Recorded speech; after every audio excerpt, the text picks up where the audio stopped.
right, welcome to Cafe Chronicles. Tonight we What's have up? the fantastic Yorg. Hey, how you doing, Ted? I'm good. Thank you for having me. Thank you for doing this. Yeah. So what we do here, Cafe Chronicles, what kind of ties the whole podcast together is I'm going to ask you to kind of chronicle a night at Aretha's Jazz Cafe. If you can think about like a night or something that happened at the cafe, maybe something you performed or a show you saw. Mm-hmm. Is there something that you could think of right off the bat? Absolutely. Yeah. Oh, just right away? Yeah. Well, Sure. it's very interesting because, I mean, every night is the best ever. But I just have to say, just this, in case you all don't know, we'll probably talk about it. Yeah. I am the president, CEO, and producer of Singers in the Round, along with Natalie Morris. And we do a songwriters showcase every month at Aretha's Jazz Cafe. And God, what an honor it is every month. But let me tell you, can you believe, Ted, I hope you were here. It was last month. We had Kenny Olson, the songwriter who wrote Picture for Kid Rock and Sheryl Crow, here playing a song that we co-wrote with 4 up-and-coming amazing songstresses, singers. It was Badana, Jackie Daniels, Kira Blue, and Laura Purtle. And they're like becoming this like girl group, like this Americana Spice Girls. Yeah. And it all unfolded on the stage. And then even Kenny's cousin, Jimmy Olsen, who's like a prodigy. If you guys are from up north Michigan, you know that Jimmy Olsen is like a household name. He's one of the best keyboardists. Yeah. So they're all on stage playing the funkiest stuff ever. You can watch it, Singers in the Round. You can see the latest episode. But I'm telling you, where you go on YouTube to find it, or Facebook? Yep, or Singers in the Round on YouTube and Facebook. Just not Songwriters, it's Singers in the Round because we own that trademark. And Singers in the Round. And you can catch that whole episode. But it's at the very end. It's at the very end of the show, and all the girls sing. And I just got to say, it was. Go ahead. Was he scheduled to show up, or did he just kind of pop in?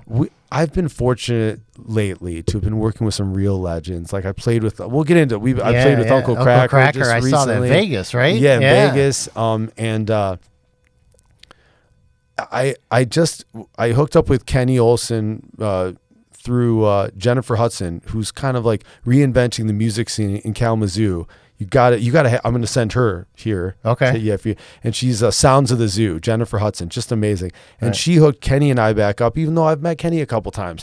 My old guitar player, Chris Sturr, played with Kenny. Kenny's, he's a legend. You know, I just don't I don't try to ask people for anything. But he was recently somewhat infatuated with a new singer I was working with, and right before South by Southwest, he calls and he says, "We got to work together." And then she performed in South by Southwest. We came back. We literally have never left his studio since the day we got back from South by Southwest, writing over 10 songs, including this one that has these 4 singers on them. Wow. And it's just incredible. He's got his own studio here in Michigan? And he's going to launch it. Incredible studio in Oak Park, Michigan. All right. So Southfield, Because I asked you if he just popped in, because that happens a lot. Okay, so like...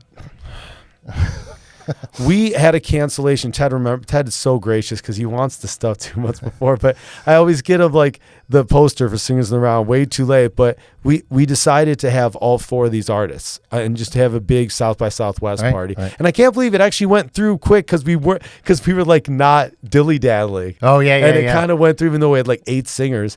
But I thought, it's going to be a long night. But it was instead great. It was just packed. Yeah. It was great. God. So again, yes, it was a surprise because he was like, "What are y'all doing?" Like, we're at the studio and we're like, "We're performing." Kenny, he's like, "What are you talking about?" We showed him some clips. He's like, "I don't know about this," and he thought it was the coolest thing. He wants to be on it. He wants to be a featured songwriter sometimes. So that's fantastic. Yeah, it's just been great. And then on top, like, whatever. It just, Ted. It's a feat, man. Like 5 different songwriters every month. Thank you to the music hall. Well, I think it's great because you get these, you have like people that have been, writing songs and singing songs for years and years. Oh, yeah. And then you have like people that are trying to get into, the art of it, and they're trying to learn how to do it. So you have these people talking to each other and learning from each other. Yep. You know, the old are learning from the young, and the younger, you know, and I think that's fantastic. Anytime I can, you know, help with that, I'm going to do it, because that's just, you know, I think it's fantastic. And it's all original material for the most part, right? I mean, that's the one rule. Yeah. That's the one rule. Because I did it the one time. We've had a couple covers where people say, we do this a certain way. And we say, okay. You know, you do it like you want to own that version. Let's go. But no, we said that's literally a rule. You know, we tell them just originals, 4 originals.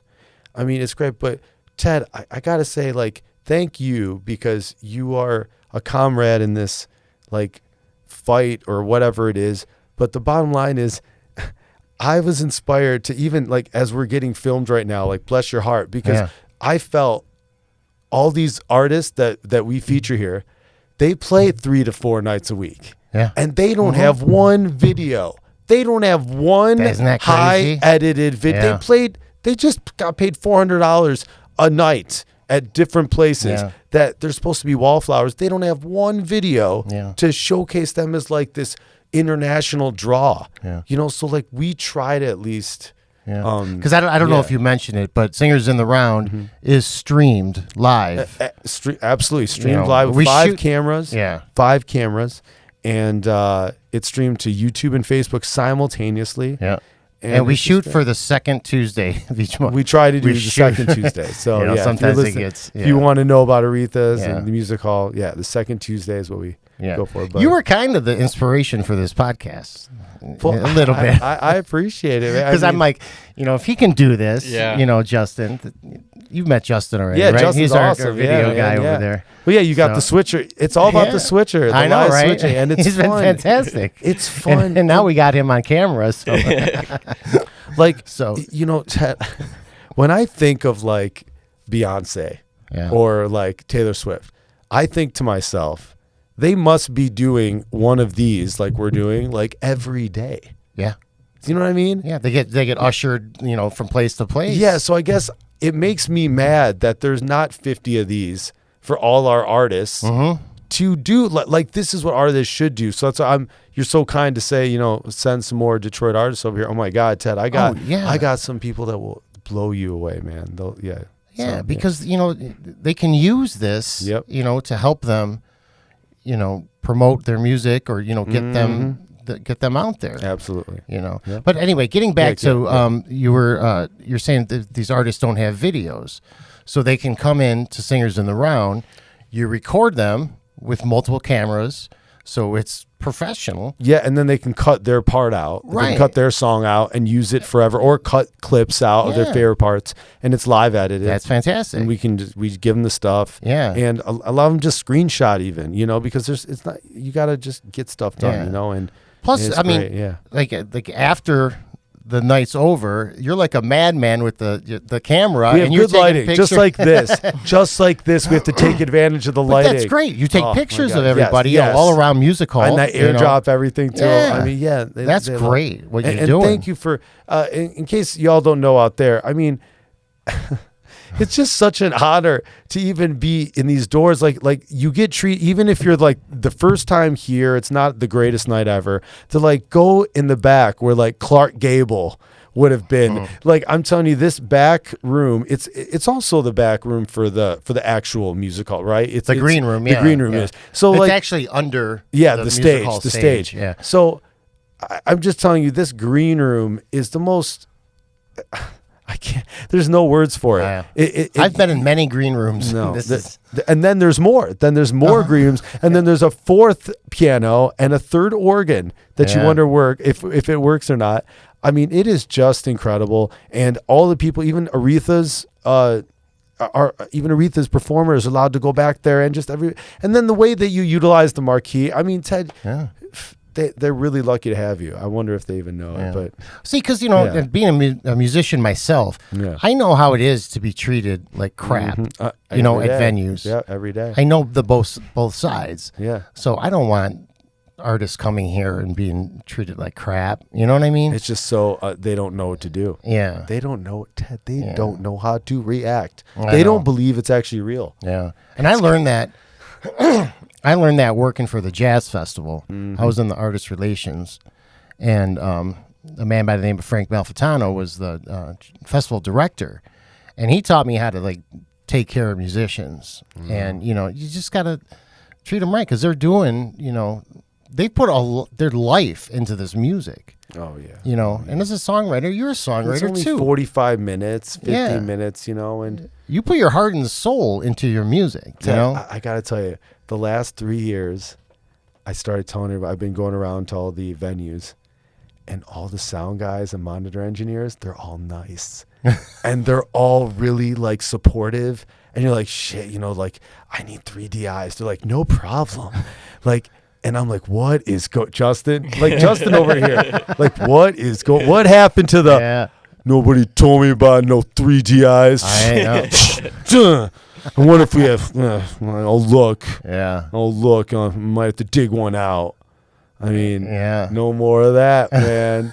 I don't know what happened, but I'm really. Yeah, they're still out there, believe me. Oh, yeah, no, I'm sure they are, but like I've been pretty, I've been pretty impressed with some of these new sound guys. They're just like, you could tell like there's been like retirements and like this is the new like blood kind of coming. Yeah, and they love it. They love it. It's fun. Well, soundmen are, this is a different breed. It's also easier because they can have they have actual compression and stuff on their channels. It's fun. They know it's not, things just don't break all the time. I mean, that's true.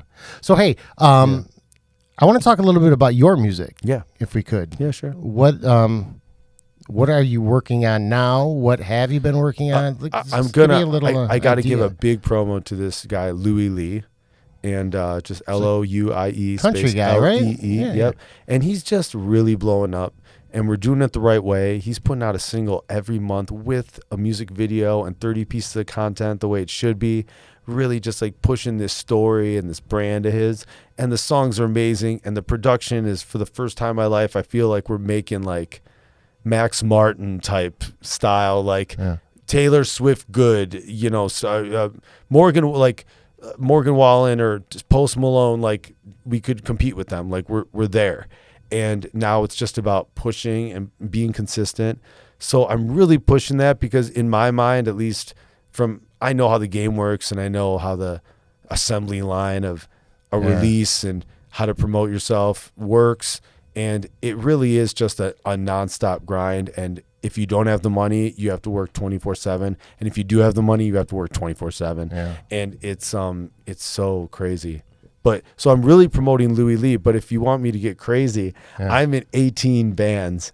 Like I back up this new singer called Badana. That's just incredible. She's a black woman that is doing country, but it's the coolest ever. It's like, yeah, you think like Beyonce or something like that, but no, it's crazy. You got to check out Badana, like Madonna with a B. Yeah. And so you're mostly keys? You're mostly on keys? I'll do keys or guitar, like I did keys for Uncle Cracker, you know. But whatever to call for, my first instrument was guitar. So, and then I just went right to keys, and like sophomore year, I was just right to the keys. But with this, you're on keys. No, guitar with Badana. Oh, right. But then I play with Cynthia Looper, who, you know what? Challenge me, everybody out there. This will be a good clip right here. Challenge me.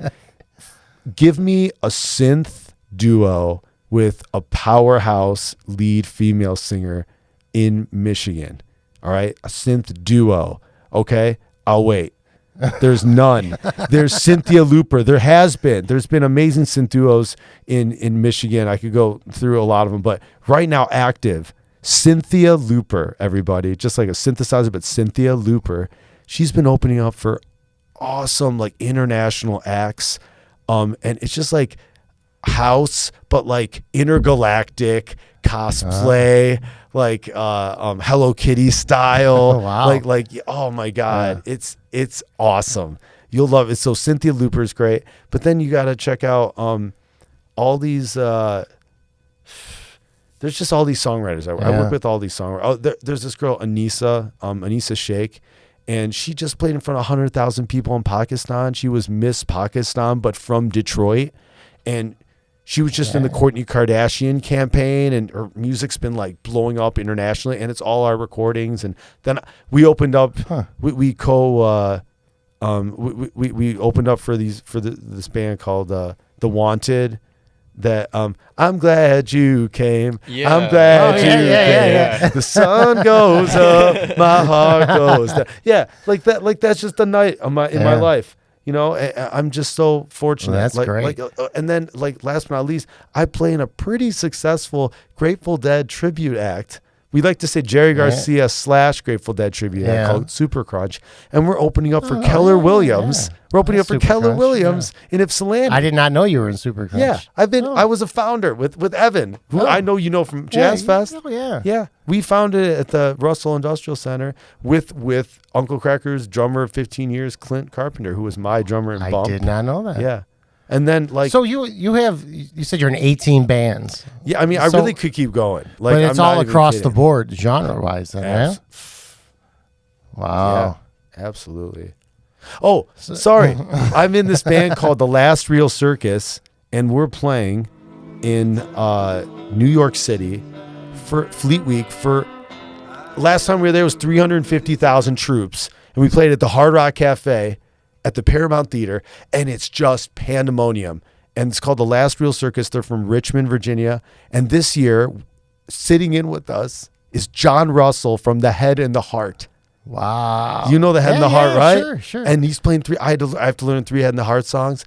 And then Sadie Bass, I don't know if you know Sadie Bass, another amazing country singer, is playing as well. She's coming from Michigan. Wow. Oh my God. So that's like, yeah, there's 6. I literally, like, I'm freaking out because I can keep going. I can keep, like Lindsay, her name was LIN-SAY. Oh yeah. Remember? Mm-hmm. So like, that's like, I produced I mean, she's still like one of my favorite artists I've ever worked with because like we wrote. She's playing at the cafe for. It's been a while. She's done some stuff with DeAndre. Yeah, I don't know if she was here for her own show, but no. she's done stuff. Yeah, oh my God, yeah. Because for some reason I remember hanging out with her at one of the Detroit Music Award parties. Yeah, I don't know why I remember that, but because I remember because it was like. It's Lindsay, but it's not Lindsay. Yeah, it's Lindsay. Yeah, that's why I remember that. Yeah, so like that, and then okay, like I'll be a DJ behind hip hop artists that I produce for. You know, it's just so funny. I'm gonna leave, and I'm gonna think of 5 more. But why did I bring that up? You know, it's so funny. Yeah. Okay, like tonight, I'm in Berry Gordy. I'm in Berry Gordy in the top 40. When I say Berry, it's like a bear, Beary. Oh yeah. And I wear a bear head. And I play soul songs, and I sing soul songs with a Phil Collins 1987 wraparound lavalier mic, wireless, and I keep the bear head on. Yeah, it's $800, so it still sounds good, mic. And people, and I have a synth, and I have a guitar, and people freak out. That's Berry Gordy. That's how I get my rocks off of like still be like a performer. And then I didn't bring up Flash Clash, which is like I opened up for John Legend in Las Vegas. Yeah. Like a synth duo. I mean, and that was really like my, like, people say, what do you really like? I'm like that. Like if you hear some of that stuff, it sounds like 80s synth pop. I love it. I love 80s. I feel like that came and went and was like, no, that happened 5 years. And actually, no, I mean, like now with a lot of new songs, there's synth pop and like influences, but I felt like it wasn't around long enough. There's still more to do. There's still more to do. What about like your original stuff? Do you That's write? what I mean. Flash Clash is totally original. Is that what do you all like those write? artists, I mean, like, all those artists, I'll either co-write songs, co-produce. I've written songs for so many artists. Yeah. Oh my God. I just nonstop. I have a But couple, I mean, like for you, what do you there's like? This song for you, that I have called Purple Lightning, and everyone's like, it's the greatest song ever. And then I have a couple others, but I'm going to tell you, Ted, it's so funny. I have not yet released like Yorg. Yeah. You know, and I'm sure one day I'll do it. Like, I don't know what I'm going to do. But what is Yorg? I don't know. Is there a genre for Yorg? It's good. It'll be soulful. You know see what I'm asking though? You know what? If it was Yorg, it would be Peter Gabriel, 80s Peter Gabriel meets there's a guy called Francis and the Lights out of Chicago, and he did this song called May I Have This Dance with Chance the Rapper. It sounds like Peter Gabriel. I gotta write this down. Yeah. Oh, you'll love. I take notes. Oh, really? Okay. So, May I Have This Dance? Francis and the Lights. And the Lights. Yeah. Oh, I'm happy. I'm telling you, right. this guy is incredible. He's done songs for Kanye and shit. He's a great producer. But you'll hear it. You'll be like, oh my God, Peter Gabriel, like right away, like or. But anyway, I have it's okay. Howard Jones. That's who I would want to sound like, Oh. Whoa, whoa, whoa, whoa, whoa. Like nail that. Yeah. That's what I would. Oh wow. If I had my way, like I'd be like, guys, here's the 4 albums I want to sound like. Yeah. We'd remake those. Yeah. But now I'm inspired. I'm gonna have to do this. You should. I probably will. Then we'll have you come back as Yorg. Yeah, Yorg. Well, another problem is, Ted, if you guys can find another, I've tried Yorg Stormrunner. That was kind of cool. Yorg, I have yet to find another name that like Yorg something. Like I was thinking like Yorg Turbo or Yorg Nitro. Just it has to be something. It doesn't sound cool though. Like just Yorg is just how it is, Yeah. I tried. Maybe I should put 2 more G's, just like Yorg or like Yorg. I don't know, but I thought about adding a D to my name. I've had people write my name TEDD. Oh yeah, so then you're the only one. Yeah, see that's what I want for my brand. That's also a big issue because Yorg's a cool name. It is, but in Sweden it's very common. Yeah, and I'm not Swedish. I'm Greek. It's funny. Yeah. But it's just funny that so I can't. Unfortunately, I wanted y.org taken. Everything. It's just so like those 4 letters. They're used for like chemical companies, Yorg Chemicals or something like that. And I just didn't. Didn't you do it at Yorg Detroit? That's a lot. What do you think of that? But I just feel like that's just kind of a cop out. Like if I was an MC, I'm Lil Yorg or something. I just like from the city he comes from. What a cop out. I want my Lady Gaga name, my Bono. But Yorg is kind of like Bono. So I don't know what to do. That's another reason why I'm actually a branding guy and I haven't been able to brand myself. Yorgville. I bought Yorgville.com. Yorgville? I bought Yorgasm. Yorgasm. Yeah, right? Yeah. What do you think of that? I can see that as like a dubstep DJ name. Yeah, but still not me. Not like what I would try. No. It's got to be, I don't know. It could be, it's got to be something organic. Organic. I think that's taken too. I think I've heard of it, and I think it's taken. How do you have so much time to do all this on so many projects? I don't know. People really think that I'm nuts, but on top of it all, I'm a photographer and videographer for all these people. So and I work with Louis Lee a lot. And he finishes up the mixes and really is the master. But my issue is like I could never devote the amount of time I needed without a partner mastering and mixing engineer with me. Whenever I can get the beds, but like, okay, fine, now let's do all the compression and all the side chaining and all that stuff. I just get freaked out because I know after all that's done, we need the photos, we need the music videos. So I take the artists out of there and we do the videos and we do the pictures while that's getting done. And that's why I said, if somebody's like, hey, my new single is done. So it is? Okay, so tell me, do you have 30 pieces of vertical content for said single, 15-second and 30-second, because we need some for reels and we need some for stories. And then, do you have 10 pieces of horizontal content, including the entire music video and lyric video horizontal for YouTube? And then do you have the photo, the single cover? Do you have the vinyl extras? Do you have the lyrics put in? I mean, I'm just saying now is everything registered at BMI? Have you gone into sound where you get all your sound exchange? Have you done all? Now you have a single. That's now the single's done. Do you know what I mean? Yeah. Why would you say a single's done until you have all that stuff? Justin, why would you? It's not. It's a child's toy until it has all that stuff. Yeah. It's a child playing in a playpen and trying out his balls throwing a ball for the first time. Who's asking you for all this? Huh? What do you mean? Who's asking you for all that stuff? Well, I'm obsessed with trying to, at some point. I know you all need it, but I mean, like.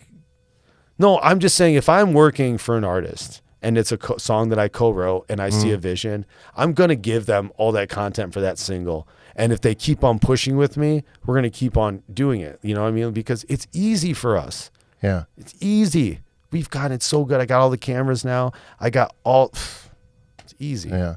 So nowadays it's more than just make a good song and then send it out there. You also have to have all this other content with it. Absolutely. Absolutely. Yeah. But you can also, I don't mean anybody can do it, but I mean, you don't need a label anymore. No, right? Absolutely not. So, you can't get a label until you're successful.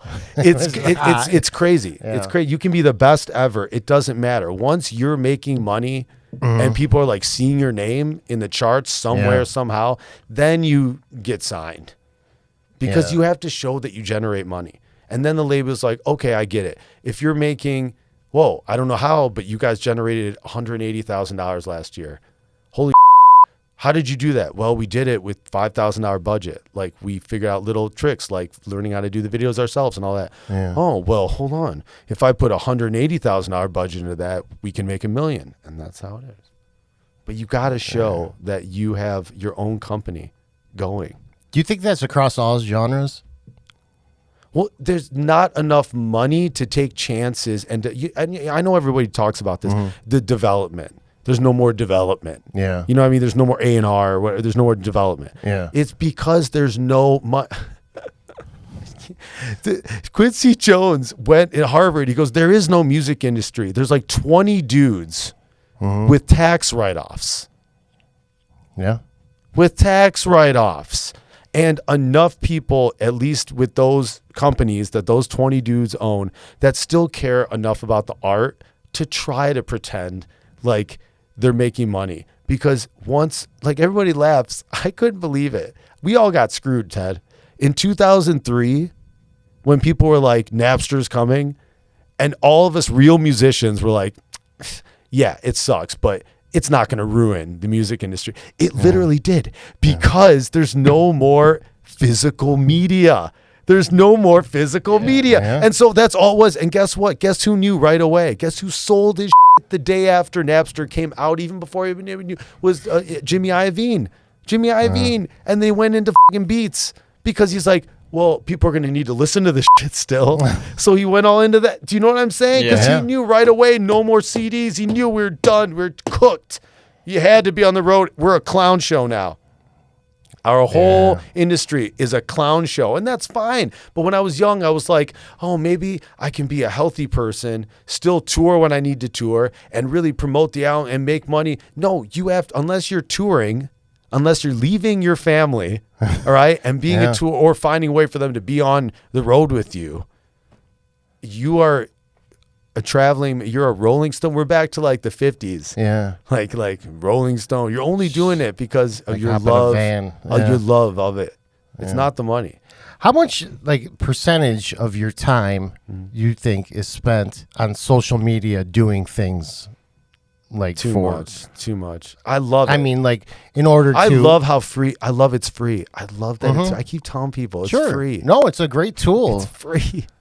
But it means you have to do it constantly, right? Well, no, you schedule. Yeah. You schedule. No, I mean Schedule. you schedule posts. I'm and just stuff. telling you, Is that what that's mean? I hate when people are like taking a break from social media. Why don't you just take a break and not tell anybody? Schedule like 10 posts to make people realize you're not dead. Yeah. And also help with your overall brand and overall life, knowing that people who care about you 24/7 don't think that like you just disappeared off the face of the earth, while you still can.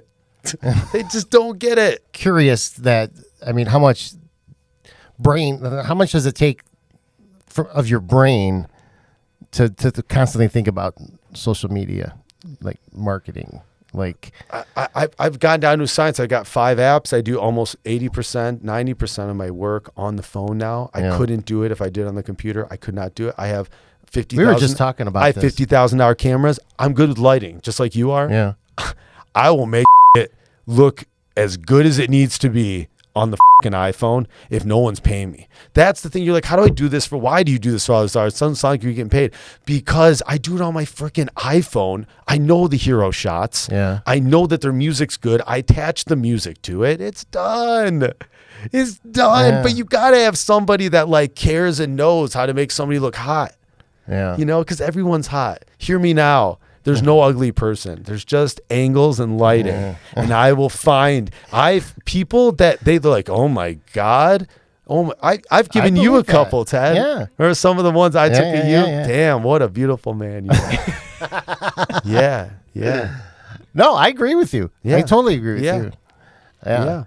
Because there's some people that will just take their iPhone, they'll just hit record, and it'll look like crap. I can't. And they'll I just can't. put it out there. I It's can't. like, I can't. why am I not? It's Why am I not famous? You know what took what I me mean? 5 years to know, though, when I thought that I knew stuff about film? Yeah. I didn't realize that 85% of the stuff we love is right here. Yeah.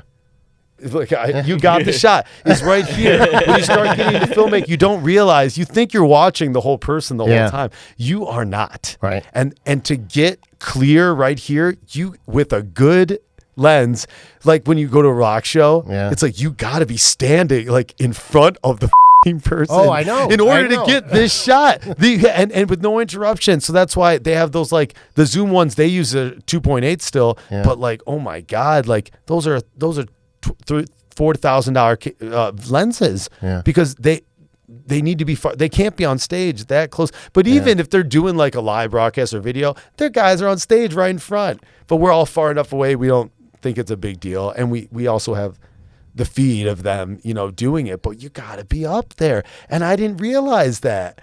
Do you know what I mean? Like, do you know what I'm saying? Like until I got into it. But I don't think a lot of people that are in it, I'm just saying, if I loved film that long and I didn't know that, I think that's something that a lot of people don't understand. How do you figure all this stuff out? Do you study it, No, or do you just do it. You have to just do it. Like I want to start that's a how I podcast. learned. That's how I learned. But even if you study it before, you're still not going to be good. You might be a little better than the other person, or a good amount better. You get baptized by fire. But of course, you have to, because there's always an issue. Every time, and you got to know. You got to figure it out. That's what we figured out with mistakes. With this right here, why did this whole room? It was a whole process to get to a look that we actually finally liked. Mistakes are the greatest way to learn. It's gorgeous. Mistakes are the greatest way to learn. I'm so proud of you guys. Yeah, isn't it fantastic? So hey, thank you so much for Thank doing you, Ted. this. Thank you, man. And you got to come back when you think of the other bands you're in. I will. I will. I know. I will. And the next singers in the round is May 13th. Yeah, and I'm going to get you that tonight, Ted. I promise. He's been saying that for a month. I know, because I'm always waiting on one person and they don't get there. Anyway, thank you, Ted. Thank you. Right. Good Thank you so evening, much Detroit. Good night, Detroit. We love Detroit. Yorg.